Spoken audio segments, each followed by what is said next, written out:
या आघाडीवरती आहेत। मुंबई 166 शिवसेना शिंदेच्या शिवसेनेच्या मिनल तुरडे आघाडीवरती आहेत। तर मिनल तुरडे या प्रभाग क्रमांक 166 मधून आघाडीवर आहेत। शिंदेच्या शिवसेनेच्या उमेदवार पहिली फेरी तिथे झाली आहे प्रभाग क्रमांक 166 मध्ये आणि तिथून मिनल तुरडे या आत्ता आघाडीवर आहेत। भाजपच्या हितल गाला या विजयी झाल्यात। मोठी बातमी आपण आता बघतोय, भाजपच्या हितल गाला यांना विजय मिळालाय। आकडेवारी समोर आली आहे। मनसेच्या दीप्ती पांचाळांचा तिथे पराभव झालाय।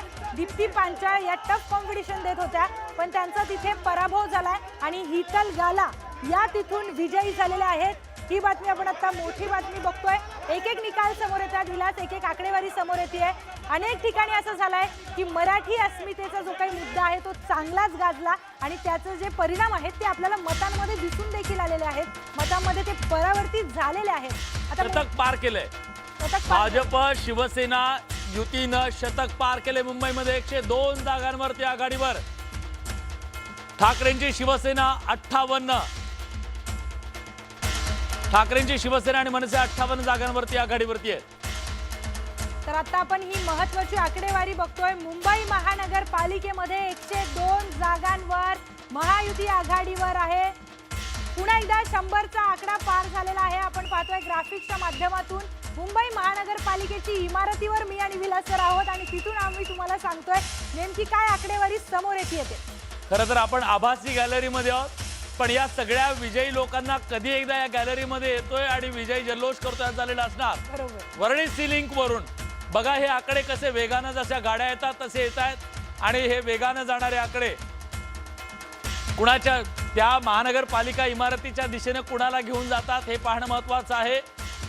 72 जागांसह भारतीय जनता पक्ष सगळ्यात मोठा पक्ष, शिंदेची शिवसेना 30 जागांसह तिसऱ्या क्रमांकावर, शिवसेना उद्धव बाळासाहेब ठाकरे पक्ष 48 जागांसह दुसऱ्या क्रमांकावर, मनसे हा चौथ्या क्रमांकावर, काँग्रेस 8 जागांसह 5व्या क्रमांकावर।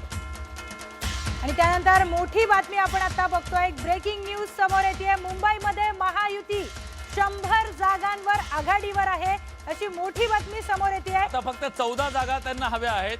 14 जागा जर 14 नगरसेवक जर त्यांच्याकडे आले तर जो जादुई आकडा आहे 114, भारतीय जनता पक्षाचं जे स्वप्न आहे मुंबई महानगरपालिकेवर भाजपचा झेंडा फडकवण्याचं, त्या स्वप्नाच्या दिशेने ते चालले। पण ज्या प्रकारे ठाकरे बंधूंनी त्यांची वाट अडवून धरलेली आहे, बरोबर आहे।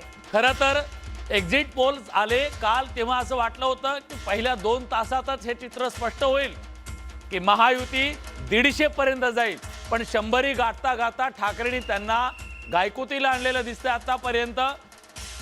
त्यामुळे त्यांना अतिशय सावकाश पुढे जावं लागतंय। त्याचं कारण असं आहे मागे पुढे आघाडी पिछाडी होतीये आणि त्यामुळे त्यांची वाट खडतर बनली। आणखी एक मोठी बातमी समोर येते, एक मोठी ब्रेकिंग न्यूज। भाजपच्या हितल गाला या विजयी झालेल्या आहेत। भाजपच्या हितल गाला यांना विजय मिळाला आणि तिथेच मनसेचे ज्या उमेदवार होत्या दीप्ती पांचाळ यांचा तिथे पराभव झालेला आहे। काटेकी टक्कर होती दोन्ही उमेदवारांमध्ये पण तिथे भाजपचा उमेदवार निवडून आलेला आहे। हितल गाला यांना विजय मिळालाय आणि तिथेच मनसेच्या दीप्ती पांचाळ यांचा पराभव झालाय। त्यामुळे आकडेवारी वेगळ्या। जालनामधून मोठी बातमी, कैलास गोरंट्याल यांचा मुलगा अक्षय गोरंट्याल विजयी झालाय। जालनामध्ये भाजपचे अक्षय गोरंट्याल हे विजयी झाले। जालना हा भाजपचा बालेकिल्ला राहिला। जालनामध्ये माजी कैलास गोरंट्याल हे काँग्रेसचे नेते होते, ज्येष्ठ नेते होते, पण त्यांनी भाजपमध्ये प्रवेश केला आणि त्यानंतर कैलास गोरंट्याल यांचा मुलगा अक्षय गोरंट्याल विजय झाला। निश्चितच अगदी बरोबर आहे। काँग्रेसमध्ये होते कैलास गोरंट्याल पण त्यानंतर तिथे विजय झालेला आहे अक्षय गोरंट्याल यांचा भाजपमध्ये येऊन। नागपूरमधून मोठी बातमी समोर येते, भाजपचे 12 उमेदवार विजयी झालेले आहेत। आणि छत्रपती संभाजीनगरमधून आणखी एक ब्रेकिंग न्यूज, भाजपचे 21 जण हे छत्रपती संभाजीनगरमध्ये आघाडीवर आहेत। असं आहे की प्रचाराच्या दरम्यान येऊन येणार कोण आणि आमच्याशिवाय आहेच कोण अशी आरोळी देण्यात येत होती. पण आता ही आरोळी नेमकी कोणाला द्यावी लागते? यात भाजप जे आहे बहुसंख्य पद्धतीने या ठिकाणी दिसून येत आहे. राज्यातल्या 29 महानगरपालिका आणि त्याचा इत्यंभूत आघाडी पिछाडीचा निकाल जो आहे तो आता न्यूज 18 मराठीच्या स्क्रीनवर आपण बघताय. भाजपची 26 महापालिकांमध्ये आघाडी या ठिकाणी दिसून येते.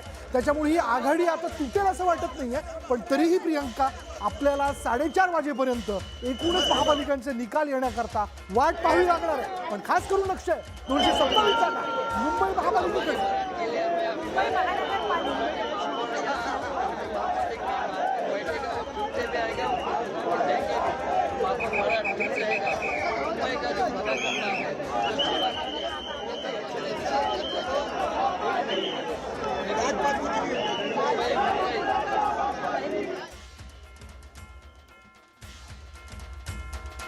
आणि आता प्रियंका एक मोठी बातमी येते.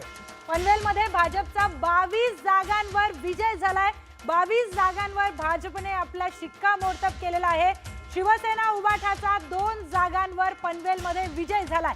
बिलकुल दादूस का या ठिकाणी ऐकायच्या मूडमध्ये दिसत नाहीये. पनवेलमधले दादू सगळे एकवटलेत आणि 22 जागांवरती आपण बघतोय ठाकूरांनी आपला किल्ला जो आहे तो शाबूत ठेवलेला आहे. त्याच्यामुळे आता यानंतर सगळ्यांचं लक्ष येतं अर्थात कल्याण डोंबिवली, ठाणे आणि आता मुंबईकडे इतरही महानगरपालिका आहेत. पण एक एक करत विजय पराभव म्हणजे शेवटी कोणाचा तरी विजय होणार तर कोणाचा पराभव होणारच आहे. लोकशाहीतलं तितकंच ढळढळीत सत्य आहे. त्याच्यामुळे मुंबईत शिवसेनेच्या वर्षा टेंबलकर जे आहेत ते विजयी झाल्याचं कळत आहे. मुंबईमध्ये महायुतीने 100चा आकडा पार केलेला आहे. सेंचुरी मारलेली आहे. 104 जागांवर महायुती आघाडीवर आहे. त्याचबरोबर ठाकरे बंधू 63 जागांवर आघाडीवर आहेत. आणखी आकडेवारी समोर येईल तेव्हा आणखी चित्र हे स्पष्ट होणार आहे. बरोबर आहे. त्याच्यामुळे मुंबईचा एकूण निकाल जो तो पुढल्या दीड तासामध्ये जवळपास स्पष्ट होईल असं लक्षात येत आहे. पण आता एक जागांवरचे निकाल जे आहेत विजय पराजयाचे ते समोर येताना आपण बघतोय. मुंबईच्या बाबतीत बोलायचं झालं तर मशाल 53, मनसे 9 आणि त्याचबरोबर भाजपने मात्र आघाडी जी ती मोठी घेतलेली आहे सगळ्याच्यात. म्हणजे या ठिकाणी राष्ट्रवादी शरदचंद्र पवार पक्षाने देखील एका जागेवरची आघाडी ठेवल्याचं आपल्याला बघायला मिळतंय. तर राष्ट्रवादी काँग्रेस अजितदादाने माफ करा काँग्रेसने 8 जागांवर आपली आघाडी ठेवलेली आहे. तर यात मात्र भाजपने 13 जागांवरती विजय मिळवलेला आहे. तर आणखी एक मोठी बातमी समोर येते. मुंबई वॉर्ड क्रमांक 34 मधून असलम शेख यांचा मुलगा विजयी झालेला आहे. असलम शेख यांचा मुलगा हैदर अली प्रभाग क्रमांक 34 मधून आता मालाड मालवणीचे आमदार असलम शेख यांचा मुलगा जो आहे तो या ठिकाणी विजय झाल्याचं कळत आहे. चला नाशिकवरती एक नजर टाकूयात पुन्हा एकदा. आमचं नाशिक तुमचे छत्रपती संभाजीनगर. आमच्या नाशिकमध्ये काय घडतं बघा. भाजप 27, शिवसेना 11, राष्ट्रवादी काँग्रेस 3, काँग्रेस 4, मनसे 2, शिवसेना 2. यात राष्ट्रवादी काँग्रेस, शरद पवार गट आणि वंचितला अजून खातं उघडता आलेलं नाहीये. पण ही आघाडी आपण बघतोय हे निकाल म्हणता येणार नाहीत. आघाडी पिछडी या ठिकाणी होताना आपण पाहतोय. त्यामुळे नाशिकमध्ये एकूणच काय रे भाऊ काय चाललंय असा प्रश्न विचारला तर हे उत्तर मिळते. अकोल्यामध्ये जाऊयात. विदर्भात प्रियंका काय दिसते अकोल्यात? अकोल्यामध्ये भाजप 35 जागांवर आघाडीवर आहे. त्याचबरोबर काँग्रेस देखील 10 जागांवर आघाडीवर आहे. खरं तर विदर्भ काँग्रेसचा बालेकिल्ला मानला जातो. पण आता जे चित्र अकोल्यामध्ये दिसून येत आहे तिथे भाजप 35 जागांवर आघाडीवर आहे आणि शिवसेना उबाटा 9 जागांवर आघाडीवर आहे. इतर पक्ष शिवसेना, राष्ट्रवादी आणि 4 जागांवर हे बाकी पक्ष आघाडीवर आहेत. पण सगळ्यात मोठा पक्ष अकोल्यामध्ये भाजप ठरताना दिसतोय. भाजप 35 जागांवर अकोल्यामध्ये आघाडीवर दिसतंय. त्यामुळे मुंबईमध्ये सत्तेच्या दिशेनं कोण वाटचाल करते मंडळी तर महायुती सत्तेच्या दिशेने वाटचाल करते असं म्हणता येईल. कारण त्यांनी 100 जी आहे ती आघाडीच्या संदर्भातली पार केल्याचं आपण बघतो. त्यातले काही निकाल विजय त्याचे स्पष्टपणे झालेले आहेत. पण ही आघाडी बिछाडी विजयाचे निकाल आपण पाहताय न्यूज 18 मराठीच्या स्क्रीनवरती अगदी सुटसुटीत. कुठला निकाल आपल्याला जाणून घ्यायचा आहे लावा न्यूज 18 मराठी. ऑनलाईन बघा, टीव्हीवर बघा, तुम्हाला प्रत्येक ठिकाणचे निकाल जे ते स्पष्ट होताना दिसतील. बघा मुंबईच्या बाबतीत 104 महायुती, 63 जे आहे ते अर्थातच ठाकरे बंधू. त्याच्यामुळे यामध्ये महायुती प्रियंका जी आहे ती आघाडीवरती असल्याचं आपण बघतोय. त्यामुळे नाशिकमध्ये काय घडतंय बघा. नाशिकमध्ये शिवसेनेचे 4 उमेदवार जे आहेत ते विजयी झालेले आहेत. नाशिकमध्ये शिवसेनेने 4 उमेदवार निवडून आणलेले आहेत. त्यामुळे नाशिकमध्ये जर आपण पाहिलं तर भाजपची आघाडी होत असताना शिवसेनेच्या 4 उमेदवारांचा विजय जो आहे तो निश्चित झाल्याचं आपण बघतोय. निश्चितच भाजपच्या राजश्री शिरवाडकर या विजयी झालेल्या आहेत. विजयाचा गुलाल त्यांना मिळालेला आहे.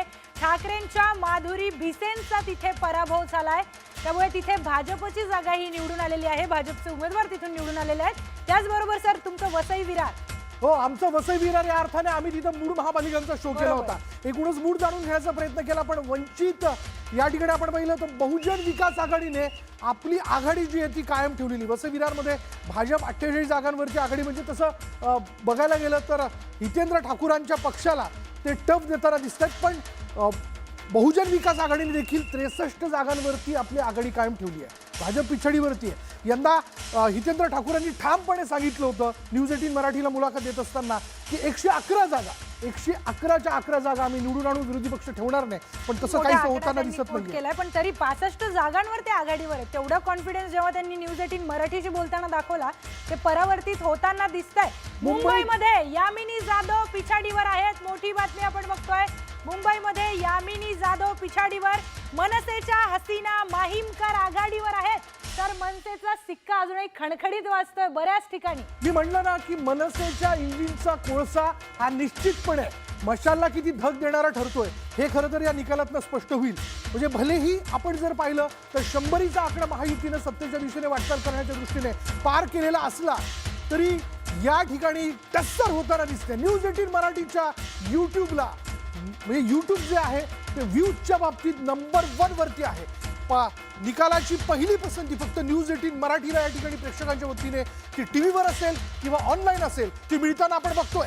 न्यूज 18 मराठीच्या युट्यूबला प्रेक्षकांनी जोरदार पसंती दिलेली आहे. म्हणजे टीव्हीवर आपण TRP क्रमांक 1 आहोत, पण आता युट्यूबवर देखील प्रेक्षकांनी आपल्याला पसंती दिलेली आहे. युट्यूबच्या प्रेक्षकांसाठी खास आम्ही सांगतोय की तुमच्या कमेंट्स आम्ही मध्ये मध्ये वाचतो, त्यामुळे ते पण तुम्ही करत राहा. आणि तुम्ही कामाला जाताय, जॉबला आहात, पण तिथून सुद्धा युट्यूबवर आमचं चॅनल बघताय, त्यामुळे तुमच्यासाठी खास अधिकृत आकडेवारी आम्ही घेऊन येतोय. बिलकुल, तुम्ही कार्यालयात आहात, ट्रेनमधनं प्रवास करताय, जर तुम्हाला निकालांचा कल जाणून घ्यायचा आहे तर तुम्ही युट्यूबवरती जाऊन न्यूज 18 मराठी असं टाका आणि निकालाबद्दलचे कल, त्यातली आघाडी पिछाडी, विजय पराभव आपल्याला कळून येईल. छत्रपती संभाजीनगर ऋषिकेश जयस्वाल हे विजयी झालेले आहेत. प्रदीप जयस्वाल त्यांचा मुलगा तिथे पिछाडीवर आहे. छत्रपती संभाजीनगरमध्ये ऋषिकेश जयस्वाल हे पिछाडीवर दिसत आहेत. पण एकूणच जर सकाळपासून आपण आघाडी पिछाडी जाणून घेतली तर आमदार सुपुत्र असतील, नेत्यांचे पुत्र असतील, त्यांची मात्र या निकालात कुठेही आघाडी होताना दिसत नाही. तेच पुण्यात आपण पाहिलं. आणि आता छत्रपती संभाजीनगरमध्ये तर आमदार प्रदीप जयस्वाल यांची प्रतिष्ठा पडायला लागलेली आहे. नाशिक, पुन्हा एकदा नाशिक, भाजप 27, सिद्धार्थ बनसोडे हा आघाडीवरती असल्याचं कळतंय. त्यामुळे एक एक करत निकाल आघाडी पिछाडीचे समोर येताना दिसत आहेत. हे आघाडी पिछाडी मित्रांनो आणि ज्यांचे विजय होत आहेत त्याबद्दलचाही पहिला निकाल जो आहे तुम्ही आपल्यापर्यंत पोहोचवतोय. भाजपचे कमलेश वाळके हे पिछाडीवरती आहे आणि तिथे सिद्धार्थ बनसोडे हे आघाडीवर आहेत. त्यामुळे नेमकं ती जागा आता कोणाला मिळतेय हे पाहणं महत्त्वाचं ठरणार आहे. तसं आता आपण बघितलं एकंदरीतच जिथे जिथे निकाल लागलेत भिवंडीमध्ये काँग्रेसचं वर्चस्व दिसून येतं. याचाच अर्थ भिवंडीमध्ये अल्पसंख्याक गटानं काँग्रेसला चांगल्यापैकी पाठिंबा दिल्याचं आपल्याला बघायला मिळतंय. भिवंडी प्रभाग क्रमांक 3 आणि 9 मधून काँग्रेस उमेदवार विजयी झालेले आहेत. तर भिवंडीमधून आपण बघतोय काँग्रेसचे उमेदवार हे विजयी झालेले आहेत प्रभाग क्रमांक 3 आणि 9 मधून. त्यामुळे भिवंडीमध्ये काँग्रेसनं आपलं वर्चस्व हे कायम ठेवलेलं आहे. आता तरी असं चित्र दिसून येतंय. बिलकुल, म्हणजे ठाण्यातनं निघा, बायपासला या, बायपासपासून तुम्ही डाव्या हाताला वळलात की भिवंडीचं परिक्षेत्र सगळं सुरू होतं. कोल्हापूरमधून काँग्रेस 23 जागांवर आघाडीवर आहे तर भाजप 27 जागांवर आघाडीवर आहे. त्यामुळे महाडिक काय ऐकताना दिसत नाहीये. त्यामुळे हा ठसका जो आहे तो जोरदार काँग्रेसला लागतोय की का असं म्हणावं लागेल. निश्चितच. आता धुळ्याची सुद्धा आकडेवारी समोर आली आहे. धुळ्यामध्ये भाजप 22 जागांवर आघाडीवर दिसून येत आहे. धुळ्यामध्ये MIM 4 तर शिवसेना 3 जागांवर आघाडीवर आहे. प्रियंका, या सगळ्याच्यात MIM कशा पद्धतीने पुन्हा एकदा आघाडी घेते 2017 नंतर हे बघितलं पाहिजे. धुळ्यात देखील गेल्या वेळी त्यांनी आपण पाहिलं तर चांगल्यापैकी त्यांची फिगर, त्यांचा आकडा निवडून आणला होता आणि यंदा ते 4 जागांवरती धुळ्यामध्ये आघाडीवर असल्याचं बघायला मिळतंय. मालेगावमध्ये देखील काय घडतंय, भिवंडीत देखील काय घडतंय हे आपल्याला पाहावं लागणार आहे, कारण MIMने तिथं आपल्या जागा दिलेल्या होत्या. शिवाय छत्रपती संभाजीनगर, चला पक्षीय बलाबल, वसई विरार शहर महानगरपालिका यामध्ये आपण जर पाहिलं तर भाजप 48, शिवसेना काहीच नाही, राष्ट्रवादी कुठेच दिसत नाही. शिवसेना UBTCचा एक जागा जी ती त्यांची आघाडीवरती दिसते. पण यामध्ये भाजपला जर कोणी टस्कर देत असेल तर ते बहुजन विकास आघाडी आहे. बहुजन विकास आघाडी